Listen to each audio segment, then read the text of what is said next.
Hi, I'm Julie Peters for Ocean and Crow, and today I thought that we could talk about one of the transitions that I find in my classes is one of the most confounding for beginning students to Vinyasa Yoga, and just depending on your body, this can be kind of a weird transition, and there are a few different ways to do it, and hopefully these tips will help to make stepping your foot through from three-legged downward facing dog to your hands a lot easier. It happens a lot in Vinyasa Yoga, so let's have a quick chat about it. So the transition, of course, is basically from downward facing dog, you're trying to get one of your feet in between your hands. So what I often see happens is the leg goes up, that's fine, and then you try to bring your foot forward and it's stuck, right? There's just nowhere for it to go.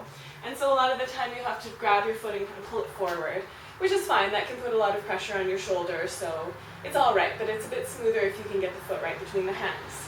So what needs to happen? Well, first of all, what you can do is bring your knee in towards your nose, but then lift up. So look at my right heel, that's my back heel. I'm going to lift it up high. Look how much more space I have, it's inches, okay? The other thing I can do is press into my hands, round my spine a bit, get my core on board, knee into chest, foot nice and close, so there's a lot more room for me to step the foot forward.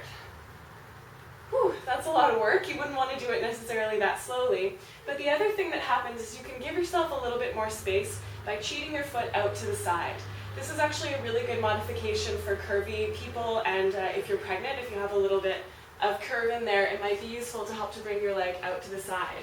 So what I mean by that is you bring the leg up, you hug it in as much as you can, and then you lean a little to the right and you cheat it forward. Okay? The other cheat that I did was lift my hand, and that's something that you can do with mindfulness. So that means you lift the leg and you start leaning your weight to the right, so that's to your standing side, and maybe even come onto the fingertips of the left hand. You curl in, bring the foot up, and see if you can land the foot kind of around so there's space for your belly. Okay? That's another way of doing it. Once you get a sense of this, once this starts to feel easier and easier, you realize that if you pull your belly in enough, if you push the floor away and get that back heel high, you have enough room to actually keep your legs straight, which to me seemed crazy at first. But as I started practicing this, I realized I could just lift up. I lift my left butt up a little bit, and I can just bring my foot right forward. And then I can do all of the different poses that I might want to do there, low lunges or warriors or whatever. So again, keep in mind that the important thing here is that you're trying your best to create more space underneath your body to bring your foot through. So the first way of doing that is to pull in and up, use your core, lift, and the second way is to cheat around. Give yourself that room, okay, so that you can step the foot forward gracefully in one breath, and then you can just keep going with your flow.